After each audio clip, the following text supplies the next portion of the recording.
Number 15. My apologies for the length of this story. I have tried to cut it down some, but it is simply a long story. I'm hoping this is vague enough to remain anonymous because those involved are still out there somewhere and I'd really prefer to not encounter them again. However, I will say that this story happened in the USA. For reference, I was 20 years old at the time, living in an apartment with my mom and little brother while I attended community college. When we first moved in, the apartments were very well run, but within a short time the managers were transferred elsewhere, and his replacement did not have his skill at keeping undesirable types of people out. The police became a regular sight in our neighborhood, and it was rare a day would go by without seeing them. The woman who moved in downstairs from us began openly dealing drugs. People would come and go at all hours and leave stuffing little bags of various substances into their pockets. Mostly weed, but definitely other stuff as well. They could not have been more obvious if they tried. And there was always a crowd of shady-looking men with large, unfriendly dogs hanging around the yard or even sitting on our stairs. They'd act like it was a personal insult if we interrupted them to walk up or down the stairs and would just generally be quite intimidating. The breaking point didn't come until their customers started getting the wrong address and coming to our door instead. We'd be sitting in the living room and hear footsteps come up the stairs and the doorknob would turn and jiggle against the lock. We became religious about keeping the door locked tight. One night, I was home alone and somebody started just beating on the door. Not knocking, it was more like he thought it was a punching bag, all the while screaming barely comprehensible obscenities. I grabbed the biggest butcher knife out of the kitchen and shouted through the door that I was calling 911 and he ran away. In hindsight, I probably should have actually called, but I was just relieved he was gone, and since I hadn't seen what he looked like at all, I just figured it wouldn't be much use. After that, though, I always pushed the couch in front of the door before I went to bed. My mom had had enough at this point. She tried going to the manager first and was met with a total lack of interest from her. So she decided there was nothing to be done but contact the police about it herself. So she called about it, and she got off the phone looking happy because they at least seemed to take her seriously and promised to investigate. The first sign of trouble came the next night.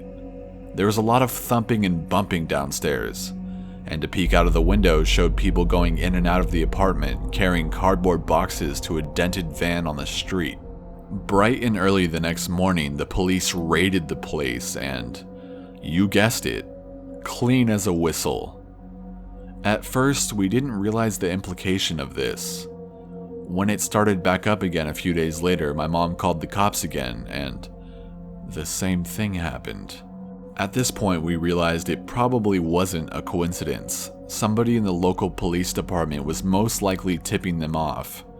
One of the curses of a small town. I was angry and disappointed, but at least we tried, right? It never hurt to try. I wish. About a week later, I was getting ready for an evening class. I had just gotten out of the shower and I was in my bedroom in a bathrobe picking out what I wanted to wear. I heard a loud banging on the front door, but I didn't think much of it. We'd been expecting a package and the UPS man always knocked loudly. My mom's footsteps went to answer it and I hear her say something. I couldn't make out the words, but her tone caught my attention and I felt like something was wrong. I reached for my door, but before I could open it, it flew open in my face. All my shocked brain could grasp was, huge man with a gun in my room, before I was grabbed by the shoulders and flung to the floor. I honestly thought the druggies downstairs had come to get us once and for all. I thought I was going to be raped and murdered. At this point, I should mention I'd had an issue with one of my wrists for years due to a childhood injury. I'd had it operated on twice, and this was not more than a few months after the second operation. Naturally, I managed to land with my full weight on that wrist, and something crunched horribly. I did what any tough person would do, and immediately burst into tears and sat there clutching my wrist, waiting to die. I guess I must not have looked very threatening like that, because he stepped back a little bit. And that's when I saw police on the front of his vest. The next few minutes were a bit of a blur. Somehow, I was herded out into my living room where my mom was, and the cop left without saying more than, "Wait here." I was completely dazed. My mom was pretty much having hysterics, and there was all kinds of shouting and activity going on outside. After a short while, the cop returned and informed us, to paraphrase, "Sorry, wrong address. Shit happens, we can't be perfect all the time. My name is Officer Shinkin, here's my card, and you can call if you have any questions." And then he just left. I went straight to the emergency room and spent the next 2 hours getting my wrist x-rayed and put into a splint. And then I went to math class because, I didn't know what else to do, and I was terrified of being at home. Needless to say, I learned nothing whatsoever, but the support of my teacher and classmates was reassuring. The next morning, somebody knocked on the door. When my mom answered, it was Officer Shinkin again. When I heard his voice, I started hyperventilating and went to hide in the bathroom. So, I didn't hear what was said, but I heard when my mom slammed the door. She was absolutely furious. I had never seen her look so angry. Apparently, good old Officer Shinkin had brought along a carefully prepared document that he wished for us to sign. It basically said we understood that it was all a terrible mistake and that we would not be seeking legal action. She told him to go to hell and shut the door in his face. 10 minutes later, the phone rang. It was one of the nurses at the emergency room saying somebody claiming to be law enforcement had just come by trying to get copies of my emergency room visit records. But they didn't have permission to release those, and if I wanted him to have them, I'd have to come by and sign the forms. Oh hell no! Further questions revealed that yes, the man matched Officer Shinkin's description, and furthermore, he had told the nurse that he was not the officer involved, but was investigating the incident. I started to find that pretty much everyone that I told my story to would get a funny look on their face and say, "This cop, was his name Officer Shinkin?" And then they would launch into their own horror story about him. My high school teacher said that he shot one of her former students during a marijuana bust and left him on the ground to bleed to death. But the other officer on the scene did first aid and saved his life. One of our neighbors said he dragged said neighbor's disabled uncle down a flight of stairs by his feet, hitting his head on every concrete step. Another neighbor said Officer Shinkin pulled him out of the shower by his hair and held a gun to his head over a parole violation. And Google said he'd once been fired from a nearby city for shooting a handcuffed man in the head, killing him. He claimed it was somehow self-defense and was fired, but never charged with any crime. The medical bills for the ER visit ended up being over $7 grand, and I didn't have insurance, so basically I had no choice but to file a suit. I found myself a lawyer and submitted a claim, and that's when shit really hit the fan. We started getting disturbing phone calls at all hours of the night. Sometimes just silence at the other end or the sound of somebody breathing, and sometimes graphically sexual comments. When we stopped answering the phone, they just let it ring until the machine picked up, then immediately hung up and then did it again. My mom went to her car one morning and opened the door, only to discover the handle had been coated in some kind of caustic chemical. She washed it off quickly, but still ended up with burns and an emergency room visit. I'd just gotten my permit and I was out for driving practice when it began to rain as I went down the highway. I flipped on the windshield wipers and discovered they'd been coated with grimy motor oil. It smeared across the windshield and completely obscured my vision. Fortunately, the road was empty enough I was able to slam the brakes and pull to the side without getting in an accident. Other things started happening too, less severe but sinister given the context above. Somebody cut out a bunch of metal malicious skull designs and tacked them to our wall or pushed them under the door at night. What the fuck? I still have no idea what that was supposed to accomplish. Furniture was stolen off the porch, my boots vanished when I left them out there, and oddly, several pounds of weed in a plastic sack appeared on our porch one morning. My mom called the manager to get it without going outside. For once in her life, the lady did something useful and actually fetched it and threw it in the dumpster. I have never felt so helpless in my life. What was I gonna do? Call the police? It was around this time that a friend who lived abroad suggested I come stay with him for a while for my own safety. I dropped out of school and left the country for 6 months while the lawsuit worked its way through the courts. My mother and brother moved in with family and then to another town without submitting a forwarding address. Eventually, my tourist visa ran out and I had to come home. I was a complete nervous wreck and I ended up settling out of court for a relatively small sum of money just to make it over. My lawyer got a copy of the search warrant they'd used. It was riddled with grammatical errors and switched my apartment number, 18, and the number of the unit down the street, 25, at random. The suspect was somebody with an entirely different name, who looked entirely different from any of us, and who apparently sold some OxyContin pills. She lived in Unit 25. I saw a copy of her driver's license. It said right on the front of it, in nice clear letters, Unit 25 as her address. I don't know, I have no proof, but it was obvious that somebody had been tipping off our drug dealers downstairs, and I often wonder if the wrong number on that warrant was not a mistake at all. Perhaps it was meant as a retaliation for trying to get their friends in trouble. I've now regained full use of my hand, which my doctor had told me might never happen. I no longer have a heart attack at loud noises, and I only feel slightly uneasy when I see police uniforms rather than having full-on panic attacks. It's 6 years later, and I'm only now beginning to reclaim my life, kick the PTSD, and going back to finish school. I feel like I lost the best part of my 20s to these jerks, and I'm still bitter about it. I currently live with friends in an informal situation. My real address is not on any documentation, and I get all my mail in a PO box in another town.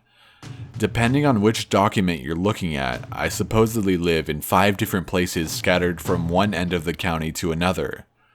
And I'm not going to change that until I move a lot further away from where all this happened. As far as I know, nobody involved ever faced any sort of consequences. Number 14. A few years ago, I was at one of the lowest points in my life. My wife had left me, so I was alone, heartbroken, and depressed. I don't have many friends, so I had nowhere to go. I would just walk around stores for hours, so I wouldn't have to be home alone by myself, thinking about how shitty my life was. I very nearly committed suicide on more than one occasion, but somehow talked myself out of it. During this time, I happened across an adult webcam site that I would hang out on, not only for the obvious reason, but also because you could actually chat with people. Eventually, I started broadcasting myself. If you've never been on one of these sites, think Twitch but with nudity. People can view your cam, tip you, and subscribe to be notified when you're online. I didn't have many people in my room at first, but eventually, I started to get a few anonymous viewers, and it was kind of exciting that someone was watching me. Before long, I was up to dozens of viewers and a few subscribers. I even started getting some tips and making a little money doing something that, let's face it, I'd be doing every evening anyway. It was mostly guys watching me, of course, but even though I'm straight, it didn't bother me too much. It gave me people to talk to at least. From time to time, however, I would get females, or at least guys saying they were female. Eventually, a girl named Britt started stopping by regularly. She was different from most of the people I had met on the site, because she actually seemed interested in talking to me, and I, of course, enjoyed the attention. Whenever she had stopped by, the whole room would become a lot more fun. We started private messaging, and I even made her a moderator for my room. She asked me if I had Kik, which at the time I had never heard of. But she explained that it was a texting app that you didn't have to give out your number to use. So we started chatting offline using it. We would talk for hours. I found out that she lived halfway across the country, which I actually liked because there was no pressure to meet in person right away. We sent pictures, and she was very attractive, and at some point we began sexting one another. Even though I doubted much would ever really come of it, it was great for me, because it gave me someone to talk to, and it was really helping me rebuild my shattered self-esteem and confidence. This went on for a few months, and eventually, we started talking less and less. I had kind of expected that this wasn't going to go anywhere, so it didn't bother me when she stopped responding altogether. I had never held any illusions that this was going to be some long-term relationship. I figured that she found someone real near her, and decided that someone she could actually be with was better than a long-distance fling with someone she had never even met in person. It was fine. By this point I had met a few girls myself, so I wasn't too upset. I did miss chatting with her sometimes, because I had really enjoyed talking to her, and she'd been there for me during a pretty dark time. Anyway, I went on with my life and started dating someone, and we ended up going on a trip to a beach together. A couple of days after I got back, I got a message from Brit asking if I was in Florida. What the fuck? How would she have known I was in Florida? I said no, but that I had been there last week. She said that she was there now, and we must have just missed each other. We talked for a bit, and she asked me where I had stayed, and told me she was just down the street from that hotel. When I told her that I had been there with someone, she got pretty upset, and then stopped messaging me again. I was a little confused, and more than a little weirded out that she had known where I was, but I didn't think too much of it. I told myself it must have just been a strange coincidence, and I forgot all about it. Then, things took a turn for the worse. A few weeks later, I get another message from Brit, late at night, after my girlfriend had gone to sleep. It said, "Who the fuck is she?" I had no idea how to respond. I asked her what the fuck she was talking about, and she went on to describe my girlfriend and asked me why I thought I could get away with cheating on her. I was literally floored. Not only had I never been in an actual relationship with Brit, I had never even met her in person. On top of that, she had stopped speaking to me for months, and now suddenly knew what my girlfriend looked like, and was accusing me of cheating on her. I expressed all of this to her, and then asked her how she knew what my girlfriend looked like, thinking she was Facebook stalking me or something. Her reply made my jaw drop, and felt like someone had just tossed a brick into the pit of my stomach. "Because I can see her in your fucking bed." I immediately closed the blinds and checked the house, and made sure the doors and windows were locked. I told her that we had never been in a relationship, and that we were most definitely not in one now. I asked her to please leave me alone and not contact me ever again. She just responded, "Lol," and a smiley face. It was at this point that I noticed the light on my webcam was on. She had somehow hacked into my computer and turned my fucking webcam on. I unplugged it and threw it in the closet. Brit then sent me another message. "Oh, you're no fun anymore." I reiterated that this was unacceptable, that I didn't want to talk to her again, and that if she didn't leave me alone, I would contact the police. Then I blocked her from every form of communication I have ever used, and uninstalled Kik. The next day, I had my cable company change my IP address, and I haven't heard from her since. But I'm still paranoid that this isn't over. Number 13. To start out, this story sort of takes place on and off again throughout most of my life. It starts out as a typical, my parents got a divorce when I was young situation, but it unfolded into so much more. In fact, I'm still picking up pieces of everything that happened. Just a warning, there's a lot of backstory that I feel is important to understanding what happened. As it stands now, my father is dead. It was ruled a suicide, but I think that was only half of what happened. I'll talk about everything that led up to this, but more importantly, I believe that Mary definitely had a hand in what happened. My mother and father divorced when I was around 4. Almost everyone I know has gone through some sort of similar situation. I have 2 brothers, one older and one younger. We saw him every other weekend. He paid child support. You get the gist.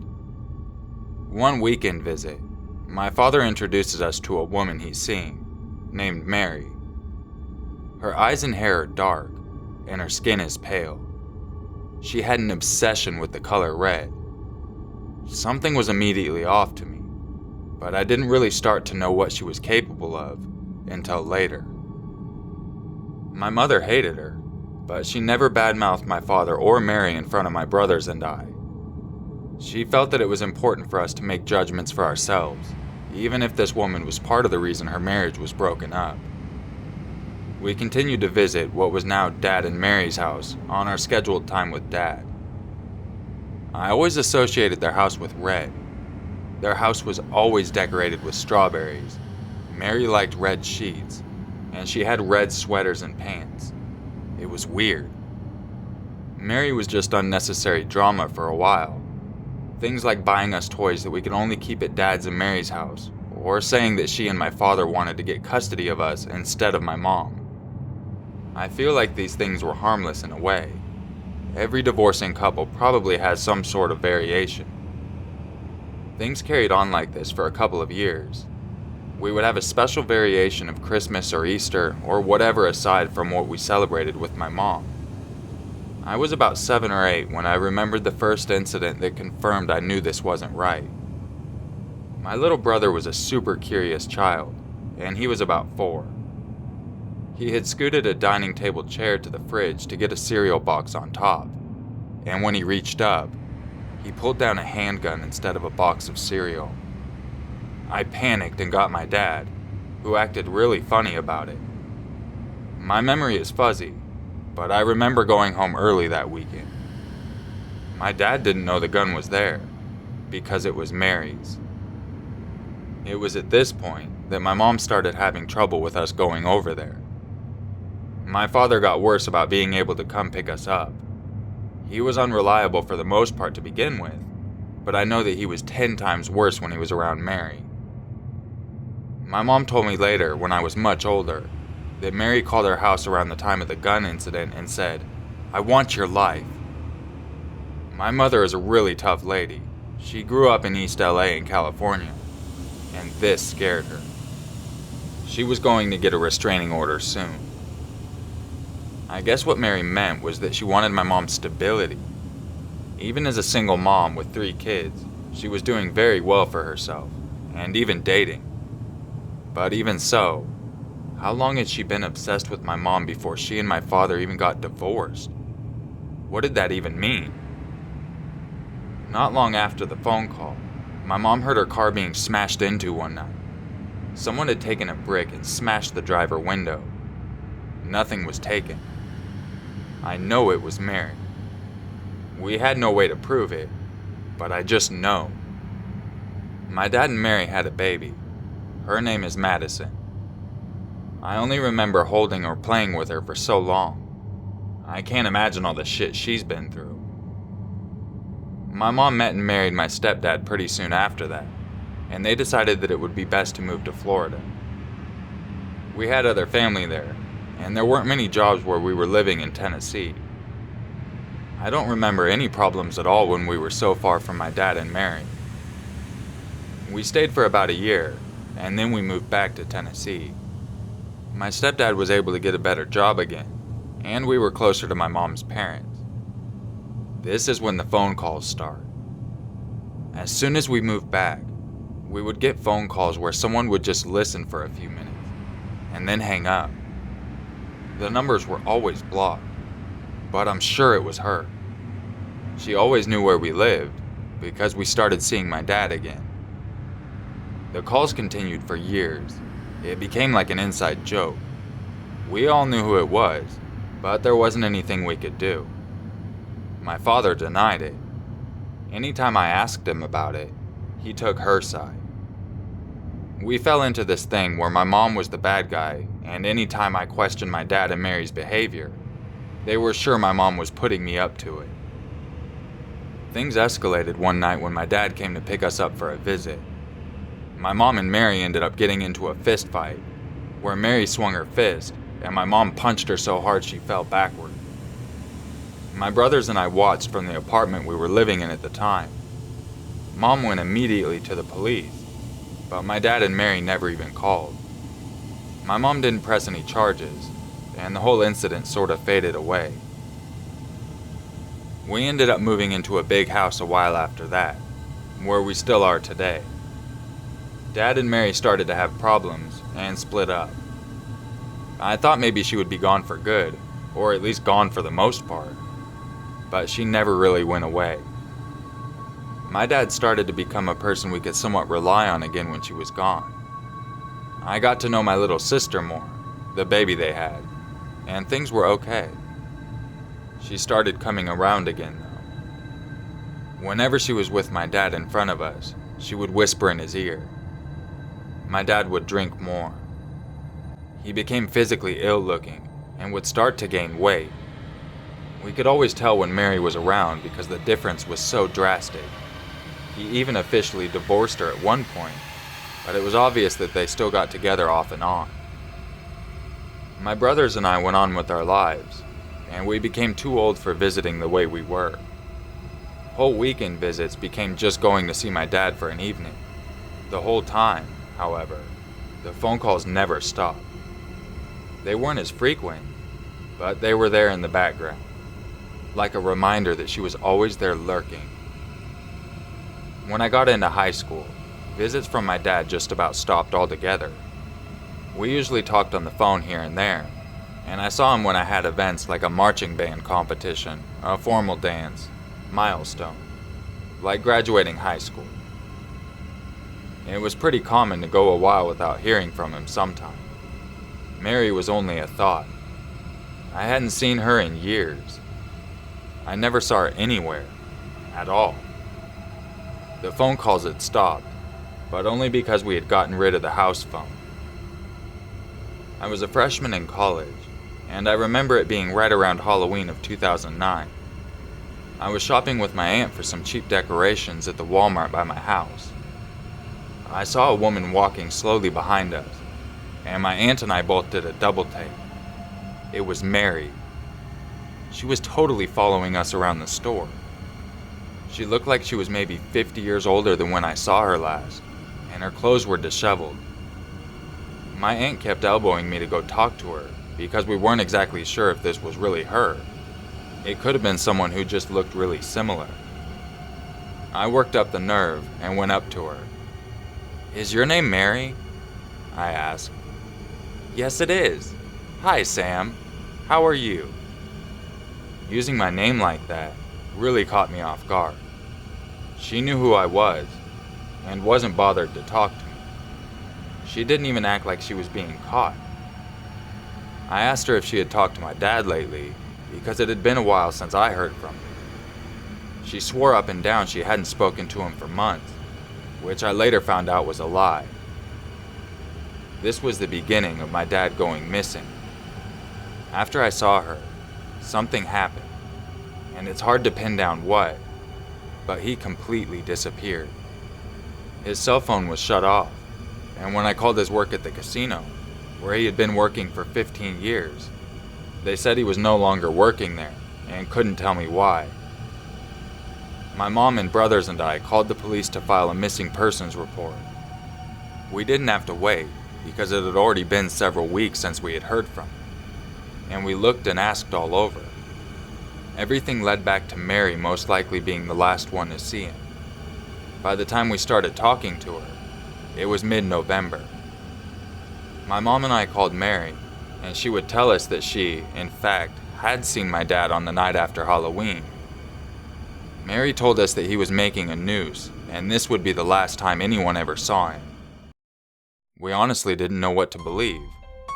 My dad was an alcoholic. It wasn't uncommon for him to say drastic stuff, but we never considered suicide. When we told the detectives what Mary told us, they had her come in for questioning. She had told the detectives a completely different story, and her dates kept changing. There wasn't any evidence of anything though, so there wasn't much they could do. The detectives did, however, tell us that we shouldn't talk to her anymore. To quote them, "We don't know what she's capable of." Things went on like this until they found him on January 4th, 2010. My dad was found dead in a storage unit. He had pulled his car in, shut the unit door, and let it run until he died.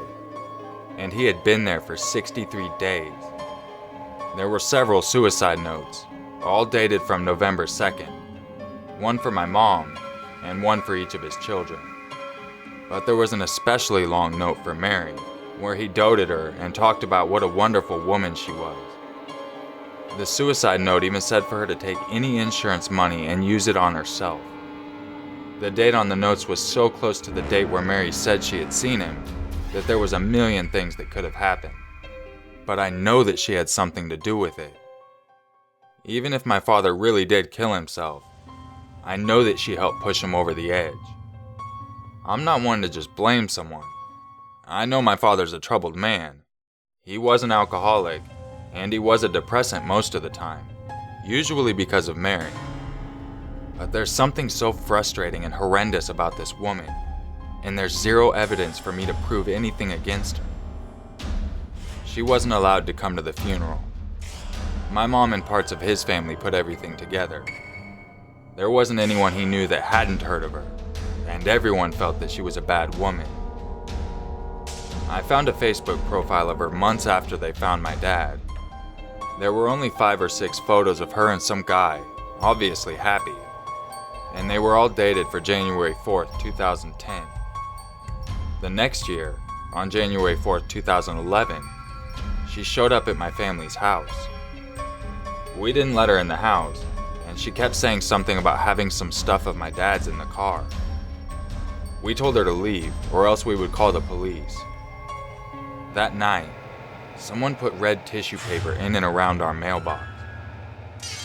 Even the next year, 2012, she called my mom and asked her to meet her in a Sonic Burger parking lot.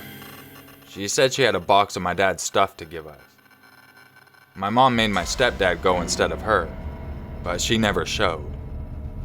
I feel like she wanted to do something bad to my mom. The next year, we didn't hear from her. I did some research, and it turns out that she was put in jail for making meth. It made a lot more sense for some of the things, but I still have so many questions and issues that are unanswered.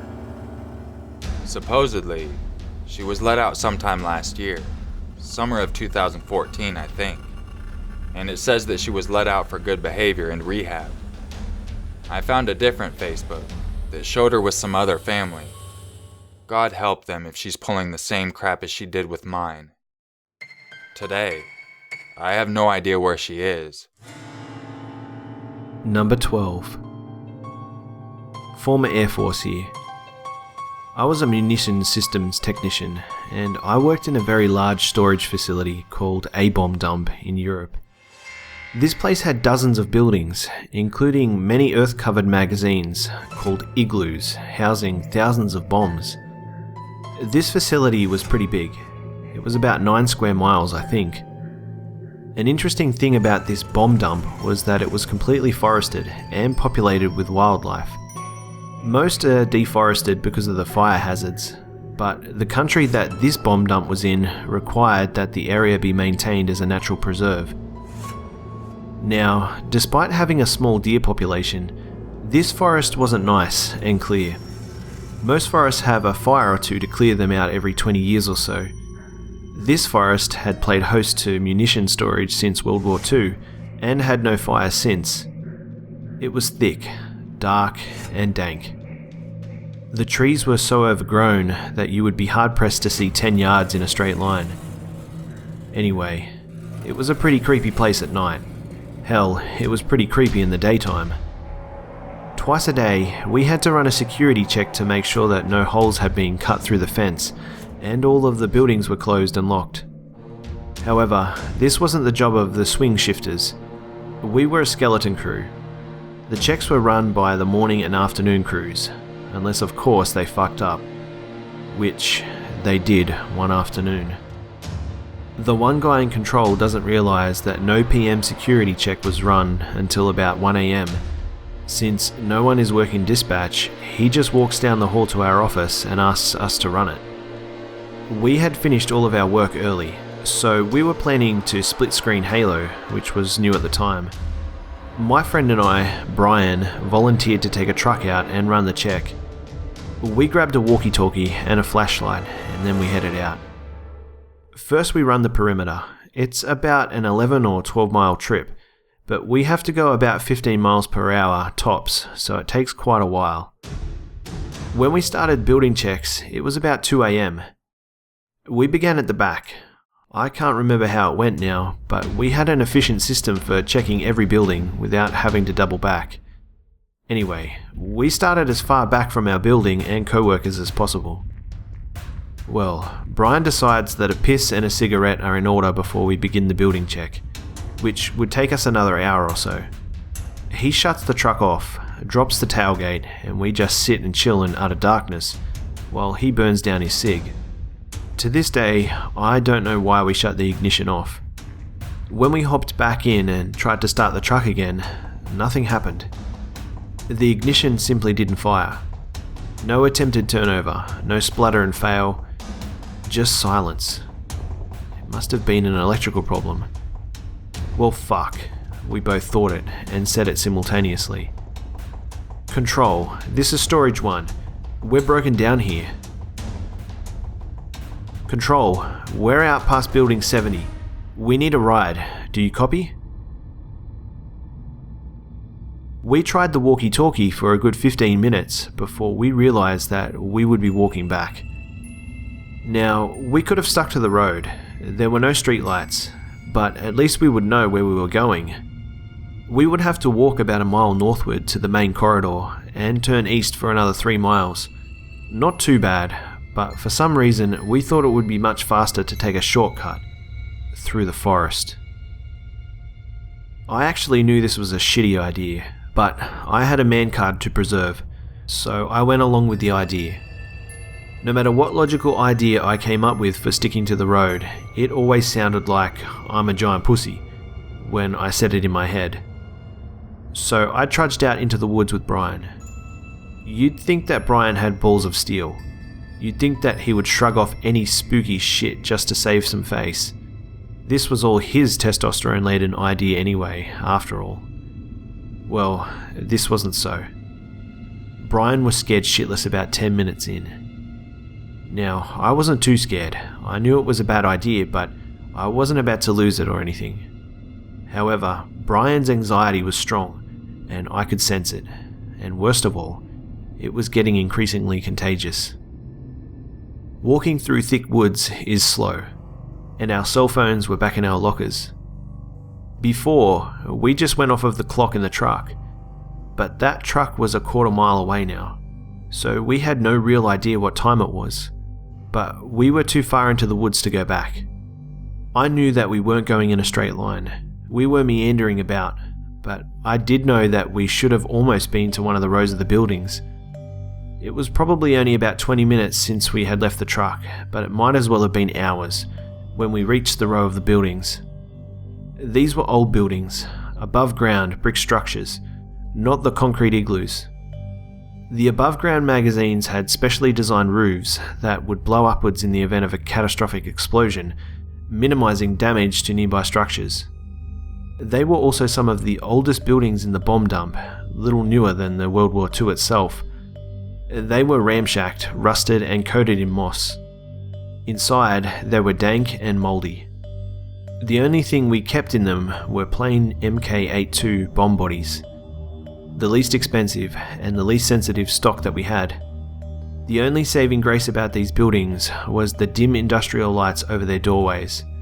While not ideal, the soft orange glow was a welcome break from our flashlight. We started walking down the gravel road that these buildings lined. We passed one, then another, and another. Then, holy fucking shit, Joe. One of the buildings was open, The big steel blast doors were sealed, but the side door for personnel to use was popped open with a fucking rock. Control, this is storage 1. Building 62 is not secure. Did you get that, Control? Building 62 is open. I looked at Brian. You know, we have to check this out, right? Though it was too dark to tell, I'm pretty sure Brian went a little pale. Yup. We approached the door like Osama bin Laden was going to jump out with a fucking scimitar and gut us. After all, we didn't have weapons on us. I stuck my head in. Hello? I felt a chill over me as I entered. Brian followed. It stunk in the building. It smelled like wet concrete and mildew. I shined the flashlight down a row of bombs. There were hundreds in there. When I was satisfied, we headed back to the doorway. We didn't have the keys to lock it up, but at least we could say that it was secure. That's when I heard it. The most blood-curdling scream I have ever heard. My heart went into my fucking throat. Brian just ran. I just followed him. We ran all the way out of the building, across the road and into the trees across. What the fuck? Brian was shaking. I'm pretty sure that I was too. This took place 4 years ago when I was a new nurse. I'll take a moment to explain what my job was like. On evenings, nights, and weekends, there is a phone number that people can call and ask for medical advice, and if needed, a nurse can be sent out to have a look and do easier tasks such as stitching or dressing a wound, and also, if needed, send the person to the hospital. It's to help those who need medical care but not desperately enough to need to go to the emergency room. One night I was asked to go to an address and see an old lady that had fallen earlier that day and needed someone to check in on her since she lived alone. Easy enough, I thought. I was given the strangest directions to find the address, such as turn left when you see a stone that looks a bit like a badger. It's an understatement to say that this place was in the middle of nowhere. It took me almost an hour to get there, the snow and ice on the road making it more difficult. Normally, we work in pairs, but it was a busy night and this seemed like an easy job to do on your own, so my coworker and I decided to split to save time. As I approached the house, a small wooden cottage with no other houses in sight, I got the feeling I was being watched.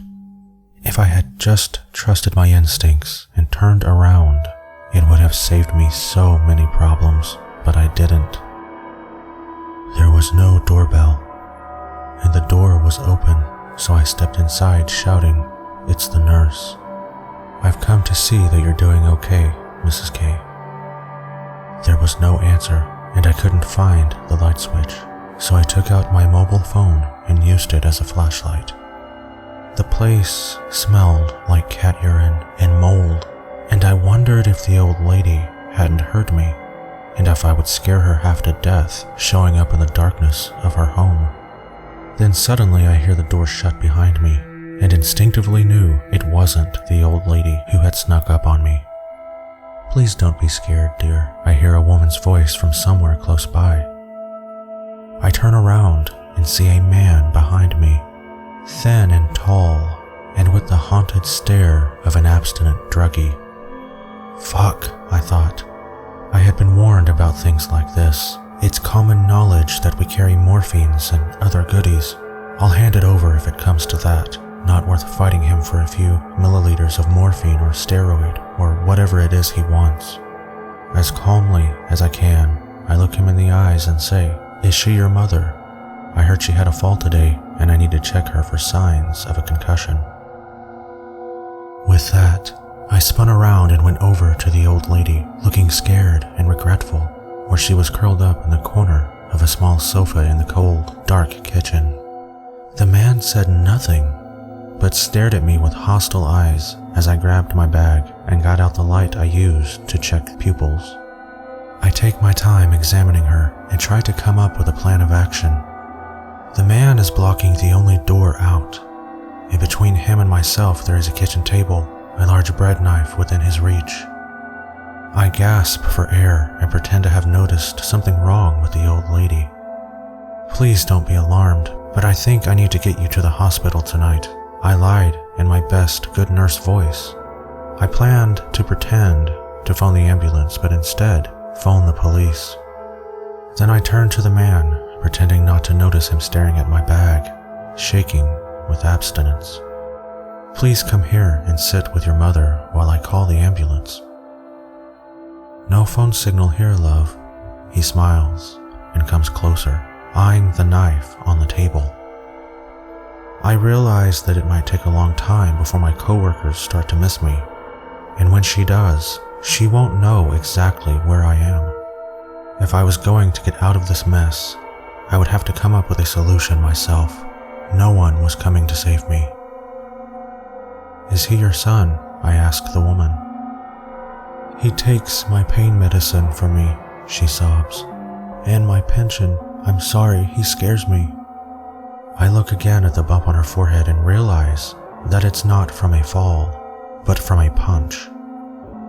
It seemed that the smartest thing to do was to give him all the drugs I had on me and hope he would be happy with that and let me go.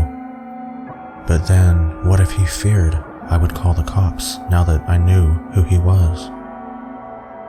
Give me your keys and the bag, he says, a sly smile dancing on his thin lips. No, I can give you something for abstinence, but then I need to go see my other patients. I'm running late, trying to make it sound like others were waiting for me to arrive. I don't think you will have any more patients tonight, he said. He was holding the knife in one hand, the sharp end up. He held it like he knew how to use it. People who threaten you with a knife, but have no experience using one, will often hold it high, but with the sharp point downwards. But if you know what you're doing and aim for maximum damage, you point it up. This was a red flag for me. Two thoughts ran through my mind at this point. He is a violent, unpredictable druggie and might want to kill me and the old lady. And I will fight with everything I've got, even if it's not that much. At that moment, I throw over the bag, intentionally aiming for the corner, so he had to turn around to retrieve it. As he did, I took a few steps forward and kicked the knife out of his hands as hard as I could. I was wearing winter boots with spikes under them against the ice, and they ripped several small wounds on his hand. I then pushed my knee hard into his kidney and used both hands to force one of his arms up on his back. I was amazed at my own reaction. I'm not a violent man. The old lady cried, but didn't move from her corner and made no effort to stop me. Let me tell you one thing about my background. I live in Sweden, but my parents were immigrants, escaping the nightmares in Bosnia. In my childhood, I've seen horrible things and learned from a young age that there are situations in life when you have to fight to stay in the game.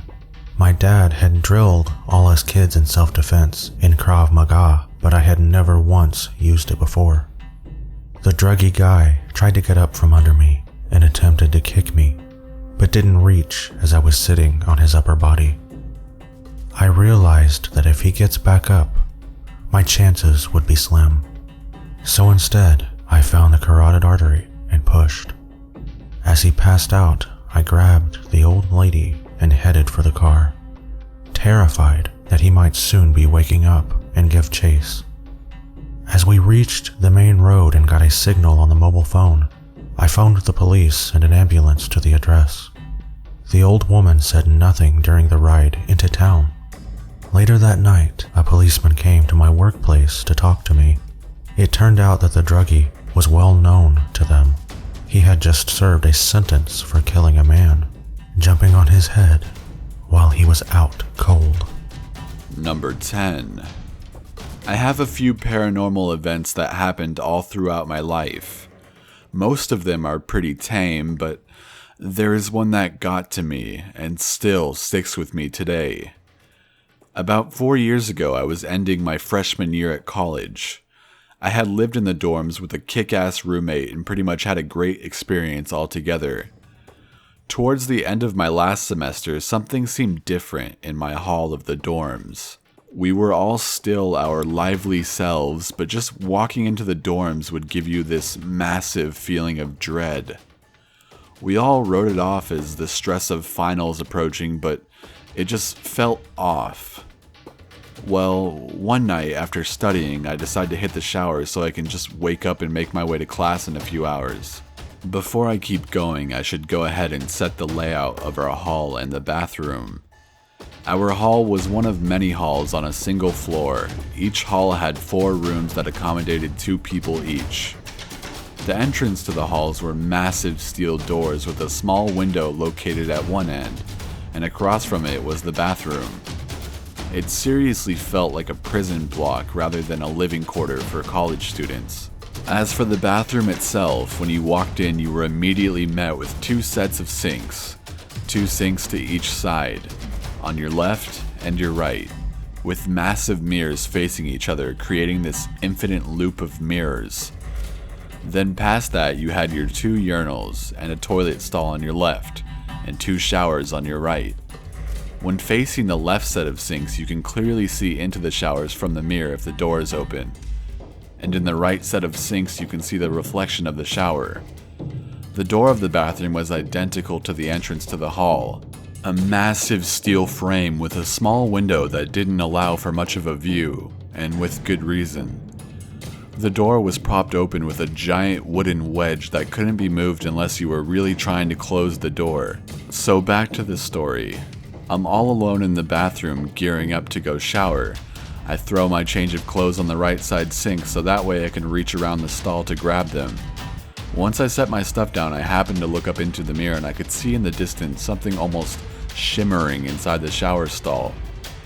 As I look at it, I notice that it slowly gets closer, like it's jumping from the furthermost layer to the next layer closer. I'm kind of unsettled, but I don't think much of it other than me coming down off of a massive Red Bull, Adderall, and caffeine kick. But it starts transitioning faster. As it gets closer, I can start making out details, but nothing vivid or striking. It's just a dark mass that looks like it's covered in hair. At this point, I'm freaking out hardcore since this thing is getting closer in the mirror and I'm pretty much frozen to this one spot. As it gets to the 4th layer, I get the closest look at this thing I'll ever get, and I regret every minute of it. It wasn't hair, but some kind of long flowing veil. You could see through it partially, but from the torso down it was just solid black. And the face, I can't even describe the face. It was clearly human, but at the same time it was so far removed. There were eyes. They were black, but definitely glowing somehow. I only saw this for maybe a second at the most, but it's burned into my mind forever. Then the lights cut out and I hear the door slam. It's pitch black in the bathroom, so I can't see this thing anymore. I go to open the door, but it won't budge, and then this intense smell of blood hits me out of nowhere, and that's all I remember. I woke up later in the hospital. From what my RA claims, he was on his way to go use the bathroom sometime after this happened, where he found me in the shower stall with my shirt covered in blood from a massive nosebleed. He tried asking me what happened, and according to him, all I could respond with was, "It saw me," and I start freaking out. So he calls an ambulance and they get me to the hospital. All the while I'm apparently freaking out, so they sedate me to get me to calm down. I'm coming to around the time my parents show up. Worried sick, of course. I asked them what happened, and according to the doctors, they believe I had a seizure. However, they ran CAT scans soon after I was cooperative enough to do so, and they found no sign of any seizure occurring. Not to mention epilepsy doesn't run in my family at all. And having taken Adderall countless times in the past, and since then, I've never had a similar side effect, neither hallucinations or potential seizures. To this day, I still can't bring myself to look into a mirror for more than a minute, and just being stuck in a room with one for an extended period will cause me to break down. I've been to therapy going on 3 years because of this, and I've talked to countless religious leaders who, besides giving me the general, well, you should turn to God in times like these talks don't recognize that kind of pattern as anything demonic or evil. And the strangest thing is that before that incident, there were no actual claims of any activity in those dorms. And since I left, there hasn't been any either. It was just that one isolated incident. Number 9. When I was about 11, I had a steady babysitter named Jane. My brother and sister were 17 and 18, so they were either too cool to babysit me, or just busy with schoolwork. Jane was their age, but I don't think her family had a lot of money, so she would babysit me almost every weekend instead of doing normal teenager stuff. My family lived in a pretty well-to-do cul-de-sac in the back of a large neighborhood. It was one of those neighborhoods where the houses got nicer the further back you went. The houses at the front, by the main road, were not as nice, but not terrible or anything. This is where Jane lived. Since I was 11 and prepubescent, I was a huge pain in the arse. But not to Jane. I looked at her as a best friend. We did so many fun things together, and I could truly tell that Jane loved me. One Saturday night, my mum was making plans for the next week, but for the first time, Jane couldn't babysit. She had her first prom coming up. She was very excited because the boy she had had a crush on for years asked her. I knew because she had been telling me about him since she started high school. My mother and I were both very excited for her, and I saw my mum hand her way more money than usual. Jane's eyes teared up, and she gave us both a hug and left. Since this was the mid-90s, everyone got babysitters from word of mouth. My mum heard from another mother that a girl who used to babysit for her kids had just moved back to her parents' house after grad school. She lived down the street from Jane. Her name was Becky, and my mum called her up to see if she could babysit me that Saturday. Becky excitedly said yes, and proceeded to ask my mum somewhat strange, but not entirely alarming questions, like how tall I was, what I looked like, etc. There might have been other questions as well, but I was just hearing my mum's side of the conversation. When she hung up the phone, my mum said to my dad, "Whoa, she sure is thorough." I was a little nervous, as Jane had been the only one to babysit me for years. In the rare instances where she couldn't do it, my parents usually just cancelled their plans. But this was a work party, and my dad was being honoured, so that wasn't an option. A couple of days before Becky was due to come over, I begged my mum to call Jane. I wanted to see if I could go over to her house on the night of the prom and see her in her dress. My mum kept telling me that she wouldn't want me there, and that I could see pictures instead, but I insisted.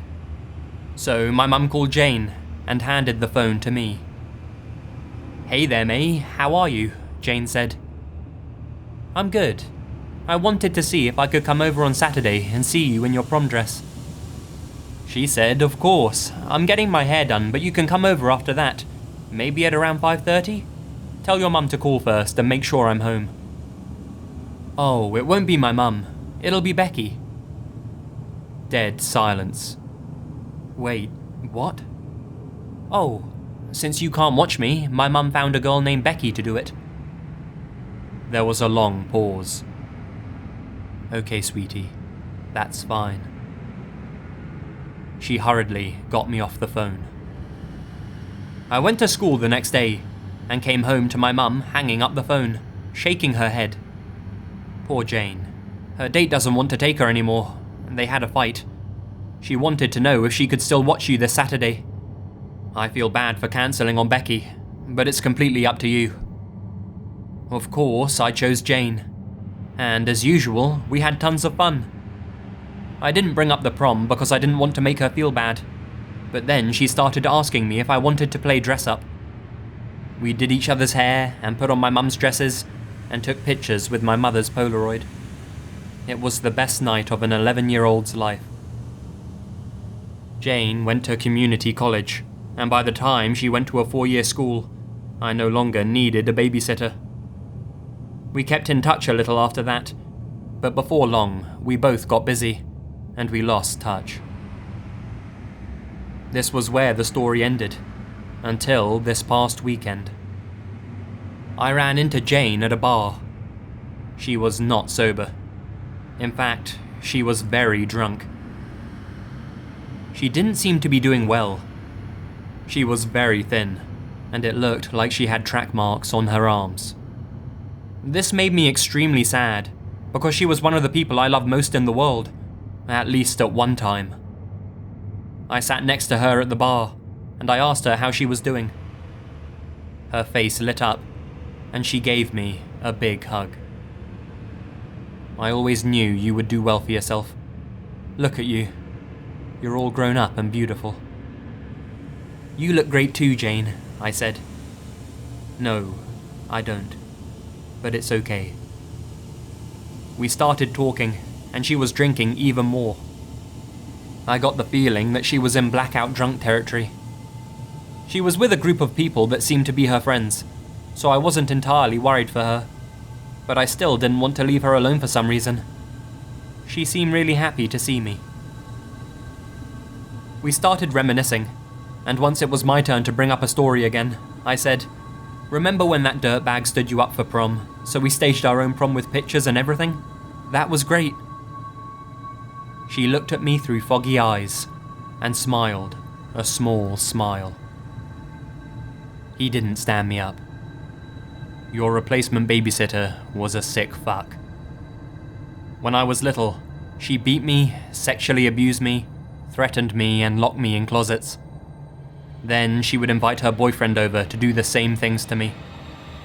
She told me if I ever told anyone, she would kill my family and I would have to live in an orphanage. She took pictures of me too. I'd repressed it until you said her name that day. Now it's all back. All of it. I should have told someone, but it's too late now. I just didn't want people to know what had happened to me. I regret so much that I didn't. Who knows what else she did. She set down her drink and gave me a huge hug and said, "Good to see you," like she hadn't just dropped a major bomb on me. She stumbled out with her boyfriend. Everything came flooding back to me. The phone conversation with Becky, with all the details. Jane's silence when I said Becky's name. How Jane stayed with me every single weekend until I was old enough to not need a babysitter. Some people might say Jane should have told someone, but she was just a kid. But she was an extraordinary kid. She gave up her prom to save me. She gave up every single weekend after that so nothing would ever happen to me. She was my guardian angel. Unfortunately, Jane didn't have her own Jane, and it makes me feel horrible. Number 8. I live in a small town in New Hampshire. I'm a 16-year-old guy, and was going to see this show in the next town over, in the small town center. Like any normal small town in New England, brick buildings, abandoned mills, and lots of old people. I was sitting in the grass of the park, if you can even call it that, when I saw a man. Of course, he was old, like every other person here. He was alone, and staring at this little boy and his grandmother. Maybe he thinks she is good looking. They look to be about the same age. Then the little boy walks over to a tree right beside the stage, and the old man's eyes are following him. He's not breaking contact with the boy. About 15 minutes later, I get up to use the bathroom at a pizza place. As I'm leaving, I see that little boy all by himself, with a bit of terror in his eyes. Then I see him, the old man walking up fast from behind the little boy. I run over to him and ask him what was wrong, and he says he can't find his Grammy. Then the man says, "He's my grandson. I can take him from here." Then I said something stupid. "No, he's not. You've been staring him down for the past hour in the park." I've got my hands in my pocket, holding my knife that I always carry around, thinking I'm some sort of badass. The man says, "Okay then," and walks away. I thought that was weird. I would think he would have put up more of a fight. On the way home, I saw a silver Nissan Xterra following us all the way to my home, and then it drove by. I got nervous, but eventually forgot about it. That night, I was playing Xbox in my room, using only the TV and my cell phone as a light source, when I hear something from outside of my headphones. I hear someone trying to open my window. As I look at the two windows, I see it. The man from the park, staring at me with a crazy look. I reached over to my nightstand and grabbed the knife I have and showed it to him. He smiles and shows me a bigger knife, and now I'm scared. I tell my friends that if I'm not back in 2 minutes, to call the cops, and we just sat there and stared at each other. Then my dad walks in the room with his .38 revolver, asking if I've seen anyone lurking around the house. I point to the man at my window. My dad points it at him, and the guy loses his shit and blots out of my yard and up the street to his car, never to be seen again. Number 7. I first met my friend Nick in middle school. At the time, we weren't really friends, but I did get to know him a little bit. Frankly, he scared me when I first met him. He was one of those kids who wore all black, gave himself piercings during class using safety pins, etc. He was bipolar and a whole slew of other issues, including being on drugs at the time too. Fast forward a few years to high school. I didn't really have any friends and was kind of a loner. I also have a full birthday, so I was one of the first kids in my class to turn 16 and get my license and start driving myself to school. Nick had grown out of the goth druggy phase, got on medication for his psychological problems, and seemed like a fairly normal guy now. One day, he was talking to me and asked if I could give him a ride home. I was happy to, since at the time I was pretty desperate for someone to hang out with. I ended up becoming very good friends with him and another guy he hung out with, and the three of us pretty much spent all of high school as a group. Looking back, they kind of took advantage of me, as my family had more money than either of theirs, and I was more than happy to share. I drove them to lunch and paid for it part of the time when they didn't have money, always had the newest video game systems, and would pay to rent games from Blockbuster. It was never anything major, just a few bucks here and there, and we really did have some good times. They were pretty good guys for the most part, but I do feel like that was at least part of the reason why they became my friends. Even if that was the case though, it was worth it for me, because they were literally the only bright spot in an otherwise miserable high school experience. Nick could sometimes be an asshole, particularly if you spent more than a day or so with him at a time. I took a week-long trip to the beach with his family and ended up hanging out with his brother more than him because he drove me insane. There was a particular incident at a go-kart track where he literally was screaming at a 10-year-old kid and trying to pick a fight with the kid's father after the race because he had cut him off on the track. He then got pissed at me for not backing him up when I was too busy trying to crawl in a corner and act like I didn't know him because he was being so ridiculous. I was embarrassed, and friend or not, I was kinda hoping the guy would kick his ass because he deserved it. After high school, Nick stayed in our hometown and went to a local community college, while me and the other guy went to the state university a few hours away and were roommates. We would see Nick when he came home on weekends and stuff. After that year, he joined us. Nick struggled and was in and out of school, never really trying that hard. At one point, his girlfriend from high school cheated on him and he took it pretty hard. They started adjusting his medication, and I don't think they ever quite got it right because he was never the same again. During this time, I introduced him to my girlfriend's sister. We had actually gone to school with her, my girlfriend a couple of years younger, but never really knew her until I started dating her sister. Anyway, they started dating, and at first it was cool. We could double date and stuff. I was a little worried though because I knew he would be an asshole sometimes, and I was afraid of what would happen if their relationship went badly. Her parents hated him, and I was always trying to defend him as best as I could without making them hate me too. I had gotten engaged to my girlfriend, so I felt like I was always in the middle and in between my future in-laws and one of my best friends. Eventually, they got engaged too, which her parents really hated. They rushed into getting married. I think they'd been together for less than a year at the time, and moved in together while they were still in school. Things went south rather quickly. He started expecting her to support him, quit going to school, and said he was going to live on a disability for the rest of his life because of his issues, and they pretty much fought constantly. They had only been married for about 4 to 5 months when he started threatening to kill her. He even went as far as to detail the plans he had come up with to do it. Needless to say, she left, and they got divorced after less than a year. This put me in the awkward spot of having to choose between my fiancée and her family, or one of my only friends.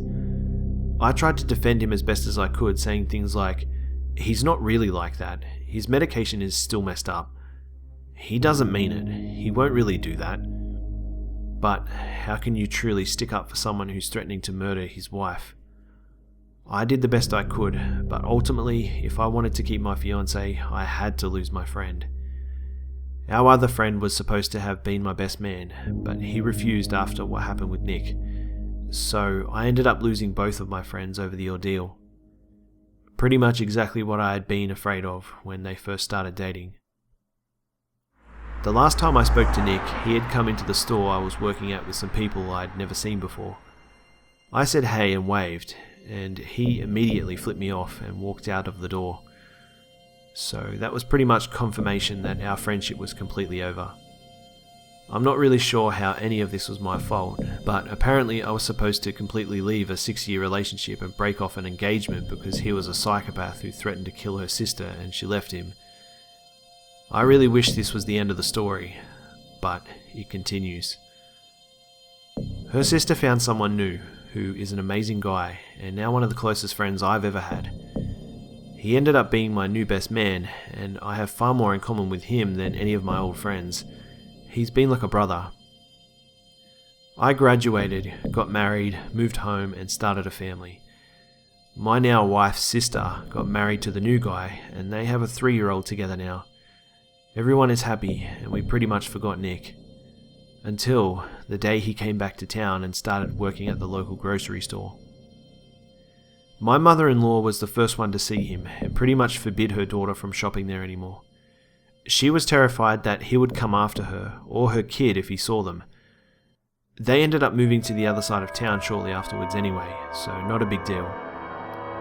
I wasn't as threatened by him, so I continued to shop there. I assumed, since it had been about 5 years, that he'd move on with his life too. I would see him working a register or something and just go to a different one and try to avoid his notice. But other than that, I didn't really go out of my way to avoid him. One day, I saw him looking at me and sort of nodded. I didn't speak to him because of the way our last interaction had gone. I was met with the coldest stare I've ever seen. After that, anytime I was in the store, he would be there following me around. It was almost the way a store would have a worker shadow someone they think might be stealing. Whenever I looked up, he was nearby. When I left the store, he would head outside to bring carts in, or something, and watch me until I was in the car leaving. The last time I shopped there, I made the mistake of taking my newborn son. He started fussing, so of course I picked him up and tried to calm him down.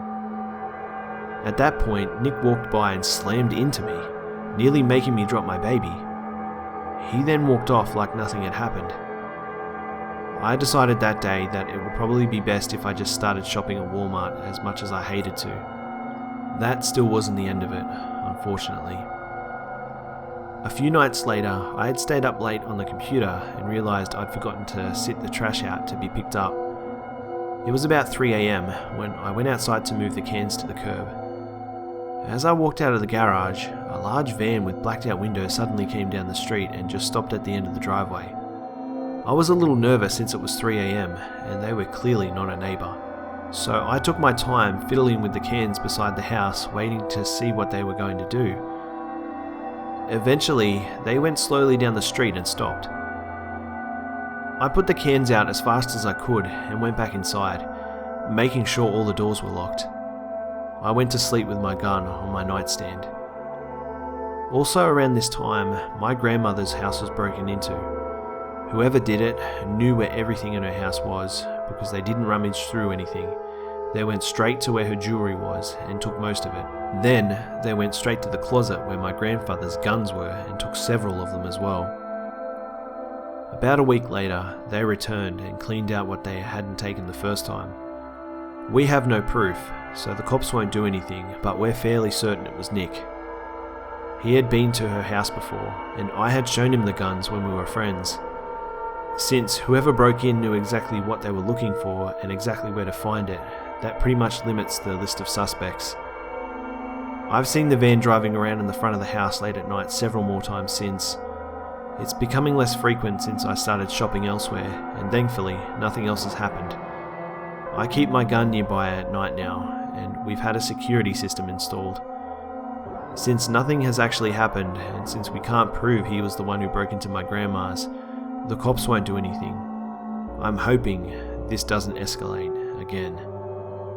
In freshman year of middle school, there was a once-a-week group therapy session that involved them doing some crafts activities or playing with Legos or watching a movie as a group. It was half normal kids, half DD kids, and the normal kids could sign up for it. I signed up pretty instantly, as it meant an escape from history once a week. One of my best friends at the time had the same idea, and it basically turned into a second lunch period for us. The whole thing was overseen by a therapist named Bruce, and it was generally pretty laid back. Bruce was an overweight 50-ish balding guy, with the attitude and general appearance of Santa Claus. He ran most of the school's extracurriculars, and was pretty much universally liked. The other important player in this story was a kid who I'll call G. You know, that stereotype of psychopaths being obsessed with animal torture as a kid? This was dead on G. He'd regularly tell these long, excited stories during group about how much fun he had last week, tearing the leg off a squirrel he caught in his live trap, or other similar things.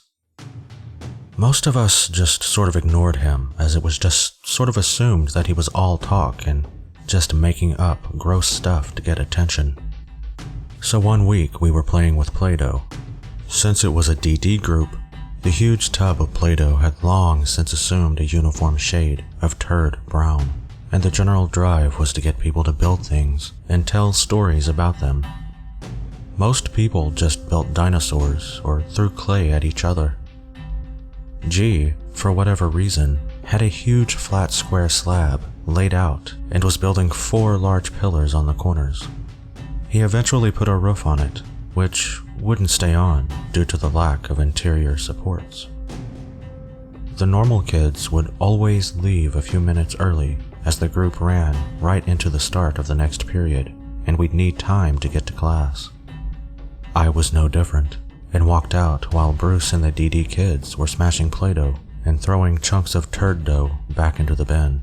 I got to my next class and the teacher wasn't there. Nobody knew what was going on. About 10 minutes later she finally showed up, looking frazzled, and wouldn't give us any information other than something happened that needed staff attention. Being 6th graders, we went nuts with speculation. A few hours later, I ran into the friend from group who was visibly jumpy and disturbed. He wouldn't tell me why, other than mentioning that therapy group was cancelled indefinitely. I kept prying for more information and eventually got the story out of him. So during the cleanup, the Play-Doh had to be compacted back into its tub. This involved lots of smashed Play-Doh sculptures, a bit that the DD kids greatly enjoyed to the point where they'd try to smash other people's stuff. G's house was one of the last things to go. He smashed down 2 columns, let one of the DDs smash another, and finally dared Bruce to smash the last one. The last one, with a pocket knife in it. I never saw either Bruce or G ever again. Number 5. I am male and was 22 when this story occurred. The encounter happened when I moved back to my hometown after graduating. At first, I had to move back in with my parents until I found a job. It was great at first, seeing more of my parents, as I hadn't seen them as much studying in a different city, but the novelty soon started to wear off as I was missing the independence I had living in my own apartment. I had gone for a few viewings that I had turned down as they weren't what I was looking for. This is when it happened. I came across an ad online for a place with a great location within my budget. The ad had contact details for Alan, with a standard-looking email address. I email Alan and find out the place is still available. I'm psyched and arrange for a viewing. Alan doesn't work or live in the town and won't be able to meet before 7:30 p.m. No problem, we can both do the next night. So I show up to the address. It looks just like the photos from the outside. I'm getting more and more excited and can't believe my luck. I knock on the door and a large man opens the door. I'm 6'1" and 190 pounds, and this guy was towering over me, easily 6'4".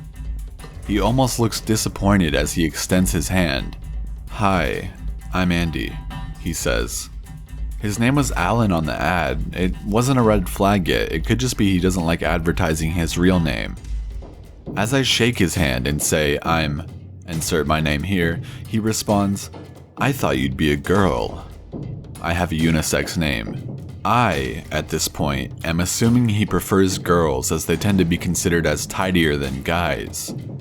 I say, "Don't worry, I'm quite OCD with my living space. I like to keep it clean."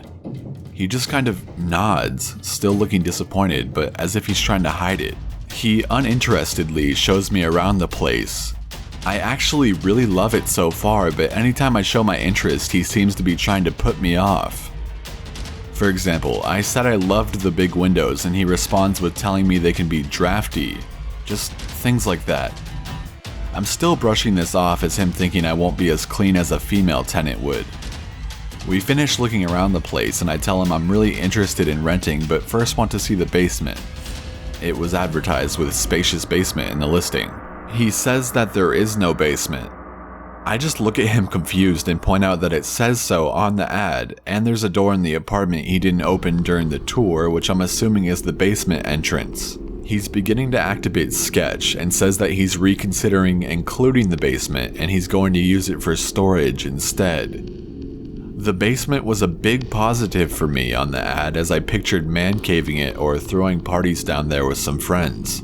This place was really in my budget, and I say I would really like to see the basement, and if I liked it we could possibly work something out, like me paying more to include the space with the rent.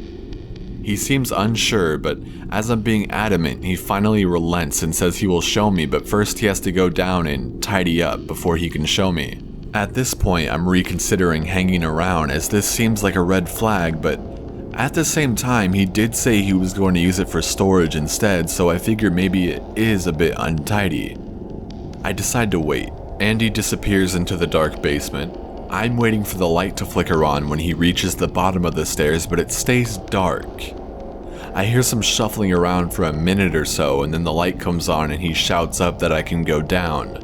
I begin to get a really uneasy feeling and I'm considering leaving, but I brush it off because I do still really like the apartment. I head down the stairs and I reach the turn in the stairs near the bottom when Andy perks up. "Watch your feet." That's when I look down and I notice it. There's a thin line of that plastic kind of clear wire stretched across the stairs.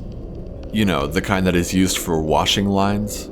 It runs across about ankle height right before the bend and is tied round at the ends and secured by screws. He sees the "what the fuck" look on my face and quickly chimes in that the last tenant had a dog and he painted models or something down there.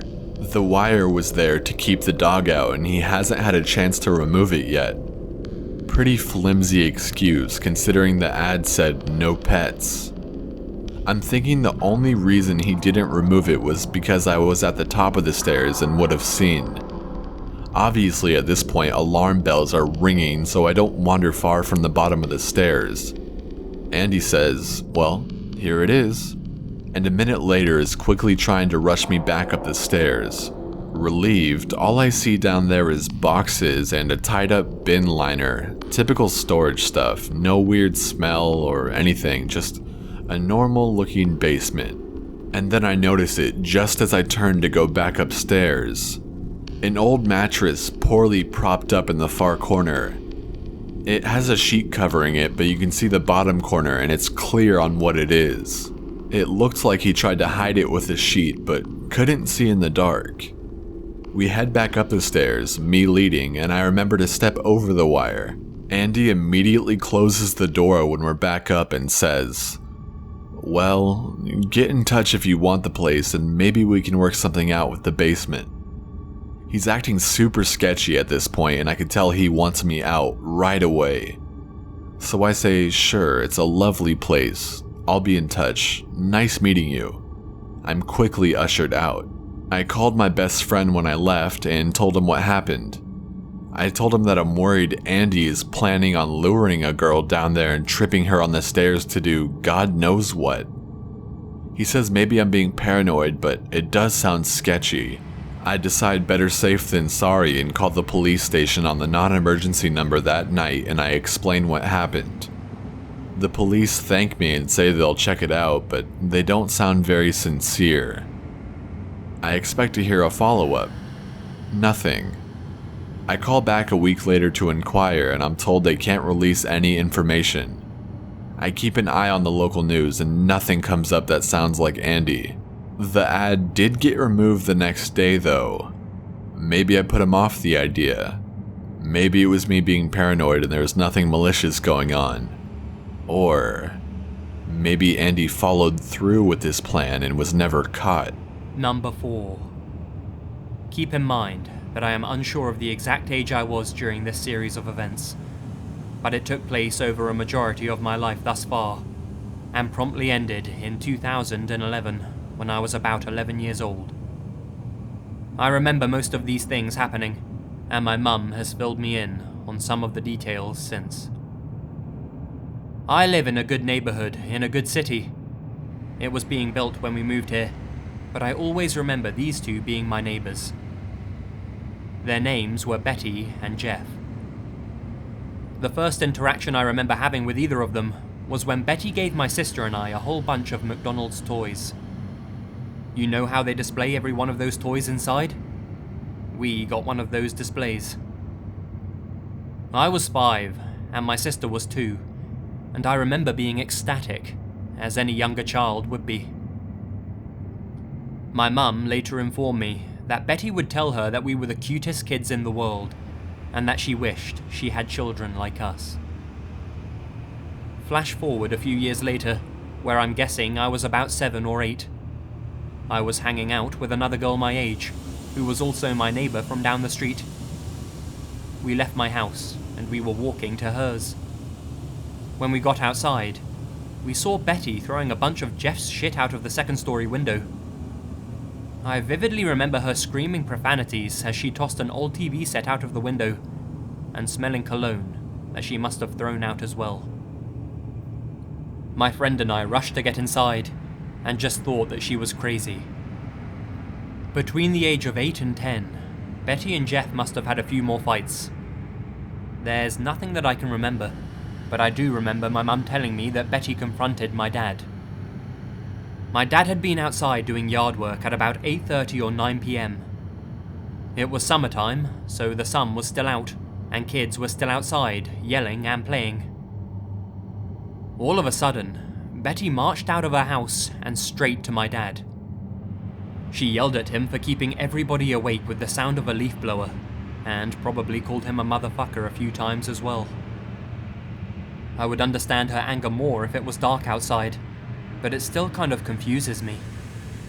Maybe she had a right to be angry. One day, when I was 10, I had returned home from school to the sight of police cars and a bunch of yellow caution tape surrounding Betty and Jeff's house. I ran inside and asked my mum what had happened, and she had no clue. She later found out from my other neighbour that Betty had died, possibly being thrown down the stairs or something like that. They were trying to figure out if it was self-inflicted, or if Jeff had finally lost his shit and killed her. A few days later, I was outside by myself drawing with chalk. As soon as I got outside, I saw Jeff walk over to his glass door. He hadn't been arrested for anything yet, and was presumed innocent. I thought I had nothing to worry about, so I continued on and retrieved my chalk from the garage. I began to draw, when I noticed that Jeff was staring out of his door, directly at me. This continued for 10 minutes. I eventually got creeped the fuck out and went to tell my dad. By the time he came outside with me, Jeff had left the door. That's when I realized that maybe Jeff was the batshit crazy one. In April 2011, Jeff was convicted of aggravated murder and sentenced to life in prison with no chance of parole for 30 years. Turns out, he gave Betty a fatal dose of antifreeze, and I'm still unsure whether or not he pushed her drugged and dead body down the stairs for good measure. After reading an article on it, Betty claimed that Jeff was very abusive and would not let her do anything without his permission. That would explain her behavior, but I'm still not completely convinced that she was entirely innocent either. A new couple has since moved into their house. They're completely normal from what I can tell, knock on wood, and we haven't had any murderous events happen on my street since. Number 3. I just remembered the most creepy thing ever, with photographic proof. I was catching the last train back from London, and had about an hour to kill at a station where I needed to change. It was late at night, I was on my own, and the station didn't have many people in it. I decided that this was a great time to have a little wander around the platforms, stretch my legs a tad, and enjoy the wait. I ended up walking down a platform with no more scheduled journeys for the night, so naturally, there were very few of us there. Actually, there were just 2 of us. Me, and a little girl. It's quite unusual to see a little girl standing on her own in the dead of night, and I'm not sure if I did the right thing or not, but I stopped walking, parked myself on a bench about 20 meters away, and decided to subtly keep an eye on her to make sure she was okay. At first, I assumed her mother had probably gone to the toilet or something, and asked her to stay in the same place until her return, but children shouldn't be on their own like that. So I sat there and decided to be a temporary guardian for her. This girl was standing down the platform and appeared to be about 10 years old or so, in her school uniform. From what I could tell, she was Asian and seemed pretty confident standing where she was, very, very still. Because after 5 minutes passed, this little girl was still standing in the exact same position that she was before. I mean, I hadn't seen her move an inch. I sat there on the bench, thinking about what could have happened. Had her mother told her to stand there, and then abandoned her? Had she been separated from her carer? Maybe I should wait a bit longer. And she just stood there, in the same position, right arm clutched to her body, staring directly at me. 10 minutes passed. 15. It was winter, and the platforms were cold. This little girl must have been absolutely freezing, but she was just standing there, staring at me. I could feel her eyes burning into my soul. Was she angry? Was I hallucinating? I considered going to find help, but then a cleaner walked past her. He didn't even look at her. He just swept past and skipped on his merry way. He wouldn't just let a child stand there, right? Was she a ghost? If I got up to get help, then I would have to take my eyes off the girl. And then what if she ran away? What if some creep snatched her? No, her safety was important. 20 minutes. It was getting ridiculous. This little girl had been abandoned or something. I decided that when 25 minutes passed, if nothing had happened, I'd hop up and go ask her if she was okay. I don't know why I didn't do it sooner, but I was hoping her parents would come collect her or something. As long as I kept a lookout for the girl, everything would be okay. 22 minutes passed, and she was still standing there, staring at me from a distance. I needed to take a picture and send it to someone to make sure that I wasn't seeing things. Like a sleepy hallucination, or a psychotic break, or something. Because this apparently invisible ghost demon child is just standing there casually glaring in my direction. I shit you not. I sent it to my friend at the time for confirmation. No, I wasn't seeing things. I wasn't dreaming. I needed to go help her. And 25 minutes later, she still stood there, dead still, staring at me, in the freezing cold, in the dead of night. Just me and her, here on this dark and creepy platform. I stood up tentatively and walked towards her. I got a bit closer, and she stood there, remaining still. Now as I got closer, it was probably the most oh my god moment I've ever experienced. I saw her face, the shadows hitting it under the dim station lights. It looked half melted, like she had no real eyes. My heart was pumping faster and faster and faster. I couldn't stop now. This poor girl was probably a victim of a horrific accident, and definitely not a demon. Just because she stood so still for so long in the cold weather and stared at me, well, I guess maybe she didn't stare at me. She didn't have eyes. Wait, what if she actually is a ghost? Is this my last moment on this planet? No, don't be stupid. She's just a poor little girl. I was scared, I admit, but I knew that this girl with a melted face needed someone's help. I needed to go ask if she was okay. Besides, what kind of person would I be if I just left her there? As I got closer, it just became more clear. She was deformed, abandoned, a poor little girl. But I couldn't help but be scared. But I powered through it. I walked up closer to her, opened my mouth to ask her something, trembling, and I couldn't believe what I saw. She was made of Legos. She was a goddamn art installation made of Legos. Just standing there, being creepy, staring at people, and being made of Legos. Number 2. This happened to me when I was a young boy. I'm now in my late 50s, and I haven't thought about being 10 years old in a long time. My youngest kid told me about this website a while back, so I thought you all might like to hear this story of someone I would never want to meet again. I remember it being around my 10th birthday when everything changed in my life for my family.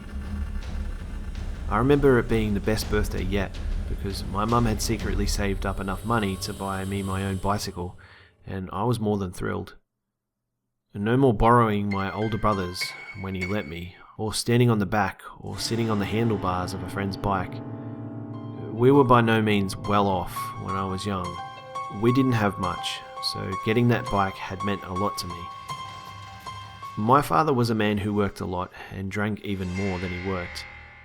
I'm pretty sure he was drunk more than he was ever sober, and because of that, he was hardly around.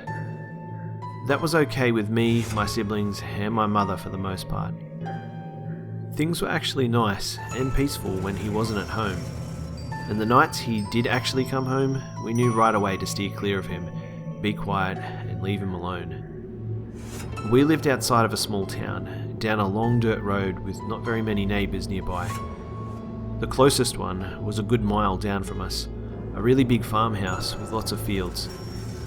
I remember being friends with their kids, as they were around the same age as us, and we went to school together. Their mum was very sweet, and always offered us something to eat or drink when we would stop down there. And their dad, well, he was the complete opposite of our father. I never saw him drink, or yell, or slap them, or their mum around. We knew that not every family was like ours, and that some fathers out there actually seemed to care for them. Like I said, I remember it being around my 10th birthday because my mum had baked a big cake for myself, my brother, and my 2 younger sisters to share, and of course, she had come too. Then, she took me out back where she had hidden the bike from me in one of the sheds, and I remember screaming with excitement, hugging and kissing her, telling her I loved her and that she was the greatest mum ever. I hopped on right away and took off up and down the road to test it out. It was a great feeling, that moment. When something so great happens, you kind of forget the regular hell life you seem to live every other day. It's hard to explain, I guess. Things were good for the next couple of days. My father had not really been home for almost a week, probably at that point. Sometimes he would just stop in for a few moments here or there. I guess just to check up to make sure my mum hadn't left him or something. When I was that age, I hardly recall any point in time when he was home for more than 1 or 2 nights in a week, and never 2 nights in a row. We, the kids, never knew what he was doing, nor did we really want to know. We just knew it was better at home when he wasn't there. I remember riding my bike down the dirt road on my way home from running into town to pick up something at the grocery store for my mum, when my dad's pickup truck passed me and kept heading on down toward home. It made me want to not even go back home, but really, what else could I do? The sun was just starting to go down, and normally if he did come home, it was night after work, or very late at night after he left who knows where. So it was kind of odd he was on his way home at this time of day. By the time I pulled up into the yard, I could already hear the yelling. I could hear my mum's voice, trying to reason with him for something or other, and then I would hear my dad's voice just overpower hers. I heard something smash. I didn't want to go inside. I could hear my little sisters bawling, and then I heard my mum crying too. My older brother just happened to be down at the neighbour's place that had the farmhouse. I really didn't want to go inside at this point. I heard another smash. I decided to go in because I couldn't leave my mum and sisters in there alone with him. I peeked in the window of the door before I actually walked in and saw the house getting destroyed right in front of my family by my crazy drunk father. I tried opening the door slightly and getting my sister's attention to come out, but my dad saw and went from focusing on them to me. I blocked a lot of this out, but from what I can remember, he turned, went straight for me, picked me up by my shoulders, and started screaming in my face. My mum was behind him, begging him to put me down, but he just turned and gave her another slap in the face, and she backed down. From what I could tell that was coming out of him, he was livid when he saw me riding down the road on my bike he knew wasn't my brother's. When he got home, he confronted my mum on where it came from and how I was on it. He got out of her that she had secretly been stashing away money to save up to get me the bike, and my dad lost it when she told him that. I'm sure he was probably on a 5 or 6 day heavy drinking binge at this point, because I remember the smell of his breath was like sour whiskey pouring into my nostrils as he screamed at me. He was sure that my mother was hiding other things from him, and he was going to find out what. That is why he started tearing up the house. In the 5 minutes it took from him passing me on the road until I got there, he had done quite a bit. All the furniture was thrown around, lamps and pictures had been smashed. He threw me against one of the walls as I looked up from the floor. He had stormed into the kitchen and smashed what was left of my birthday cake against the back door. Both my sisters were huddled in the corner holding each other while my mum cried and had blood running down her face. That was it for me. This was the worst I'd ever seen my father, and I was scared. I ran out of the house, hopped on my bike and started heading towards the neighbours. We did not have a telephone at the time, but I knew they did, and I was going to call the police in town and stop him. I hardly got out of the driveway when I heard the front door open and heard my father yelling to get my ass back there. I just kept on pedaling, thinking I needed to get to the neighbours and everything would be better. That's when I heard his truck start up, and I looked behind me as he was backing out of the driveway and started heading towards me. I could see the neighbour's house in the distance and just kept on pedaling until I started to see the headlights getting closer and closer. I looked behind me. He was so close I knew he was going to hit me. I remember just jumping off the bike towards the side of the road and tumbling down into the side of the field. I shot up and just started running across the field towards the neighbours, hearing my dad yelling but not really caring. When I looked behind me, I saw that my father had already turned around and was heading back towards our house. I got to the neighbours a few minutes later and pounded on the door. Their mum opened the door and took a step back because at this point I was sobbing, shaking, and probably didn't look like my normal self. She took me inside and called her husband to get in here. I was in the middle of telling them what happened when my brother and his friend walked in from playing out back, and in about 2 seconds he was out the door and heading towards home. The mum called the police in town and they said they would send someone out right away. About 10 minutes had passed and no police had shown up, so I begged the husband to please drive me down to my house. I didn't know what was happening and I was scared. He agreed since he knew my little sisters and mum were there. About halfway down the road, we passed my bike. It was completely mangled up. My dad had run it over with his truck. I started crying again, partly because I loved that bike and mostly because I could have still been on it when he did that. We get to the house and my father's truck is gone. Apparently, my brother ran all the way home, picked up a baseball bat that was on the side of the house with no hesitation, walked in the living room and smashed my dad's kneecap in. As he laid there screaming, my brother grabbed my sisters and mother and ran into one of the bedrooms.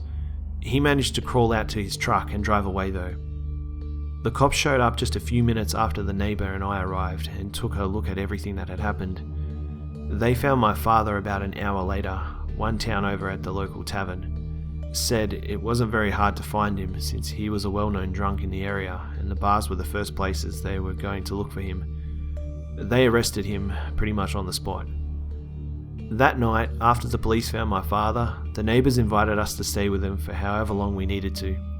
My mum was embarrassed, but so very thankful for their help.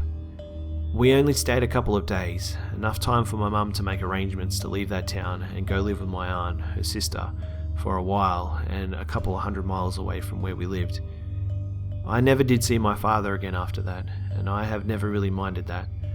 I know he wasn't in jail too long because shortly after we got settled in my aunt's house is when the phone calls and letters started. But my mum never caved and went back. I mean, who would? After a year or so, he gave up and agreed to a divorce. I never really paid much attention to that as I was still young and was living a different life than I had before. We stayed with my aunt for a couple of years until my mum saved up enough money after getting a job to get our own place. At that point, my brother was 16 or 17, so he was also helping bring in money from his job, as well as myself with the newspaper route. I even saved up enough money to get myself another bike. Life was better then, better than it had ever been. I love to ride my bike along country roads. Not far from where I live is a tiny town called 3 Oaks in Michigan. One Saturday, my wife was working and I had nothing to do, so I strapped my bike to my car and drove the hour to 3 Oaks. I parked in the scenic downtown area and then rode out of the town and into the surrounding countryside. As I wound my way further into the remote countryside, houses and businesses and cars grew increasingly scarce. Eventually, there were only an occasional house or two every half mile or mile, and cornfields and small woods flanking the dirt and gravel roads that I pedaled down. It's on one of those back roads that a minivan drove past me. Within moments of it passing, it turned around and pulled up alongside me. I looked over in the passenger. A woman in her mid to late 20s was looking at me with her window down. The driver, a man of seemingly the same age, leaned over the passenger and said to me in a slight southern drawl and with a big smile on his face, "Hey, do you know David Crist?" I thought for a brief second, but I don't know any David Crist, so I said no. The driver said, "You don't know him at all?" I said that I didn't and apologized, and then pedaled on. The van sat for a moment longer, then pulled a U-turn and drove off in the direction it was originally heading. I thought nothing of the encounter. Maybe the driver was a friend of David Crist, and he thought we had met David or something. I don't know. At the time, I didn't think I had any reason to worry. I continued my ride, turning down this road and heading north, and then turning down that road and heading east. I didn't have any agenda. I was just out to enjoy the summer day. Maybe 10 minutes later, and on an entirely new road and heading an entirely different direction from the one I had first met the van, I saw the van again. We were heading toward each other, and I gave a smile and a nod as I passed the driver. I remember thinking it was an odd coincidence that I should come across this van again. The driver stared as he passed, and he had a big smile on his face. At this point, I began wondering what they were doing. They might be lost and looking for this David Crist guy. Or maybe they're just enjoying a scenic drive and thought I looked like a friend of a friend, or something. I didn't know, but at that point, I was starting to think about the situation a little more critically. I continued, taking a twisting, turning, meandering path, taking this road and then turning onto that, heading north, south, west, east. Then, I came across the van again. Again, they're heading in my direction, and I pulled alongside them. The driver rolled down his window and leaned out. He was a late 20s white man with a few inches of goatee and a baseball cap. He had a large smile plastered across his face again. I stopped my bike and looked at him, waiting for him to say something, and he just looked at me for a good 30 seconds. Now, 30 seconds doesn't sound like a long time, but you go flag down a stranger and then just look at them for 30 seconds and you'll realize that in that kind of situation, 30 seconds is a lifetime. Finally, he spoke and said, "Hey, do you know David Crist?" Same damn question. This time there was no smile on his face. He stared at me and I was thinking to myself, is he joking? Does he really not remember he asked me the same question 20 minutes ago? Is he just being funny? Is he high as hell? After a moment, I told him that I still didn't know anyone by the name of David Crist, and I pedaled off down the road. It's at that time that I realized exactly in how remote of an area I was. I peered down the road I was on, and I didn't see a house on its entire length. I was flanked by a cornfield on one side and a forest on the other. I looked over my shoulder and saw the van slowly driving down the road away from me. It couldn't be a coincidence that I came across this van 3 times now, not with me taking random roads heading different directions. It made no sense why anyone driving would take that same maze of roads. The only thing they could have been doing was just driving around. Maybe a pleasure drive, but why would they stop and ask that same question twice? It was quite strange, and I was beginning to become a little concerned. I decided to begin to head back toward the town center. I pedaled hard, and the gravel road ahead of me continued with a bend to the right and a dirt path, for it couldn't really be called a road to the left. As I neared the fork, who should come around the bend but that damned van? I gripped my pocket knife, which I always take with me on rides like this, just in case, and then realized all they would have to do is run me down with the van, and I would be in serious trouble. As the van drew closer, I was ready to jump off and run into the cornfields. The van slowed down as it approached me, and the driver rolled down his window and leaned out again. But this time, I didn't stop riding. I increased my speed, even though I knew I could never outrun the van if they gave chase. I looked over my shoulder and saw the van sitting in the middle of the road. I took the right fork and continued on the gravel road until I could no longer see the van behind the corn rows, and then I stopped. I got off my bike and crept along the cornfield until I was at its edge, and I peeked down the road I had just been on. The van was in the distance, driving away from me. I ran back to my bike, and then as soon as the van was entirely out of sight, I turned around and took the left fork along the dirt path. I rode as fast as I could, knowing that if the people in the van had nefarious things in mind, and if they caught me, flanked by cornfields and far from an area that anyone would come across us, that would be the time they attacked. My ruse worked. Or perhaps the van was never after me at all, and I made it the rest of the way to the town center without seeing them again.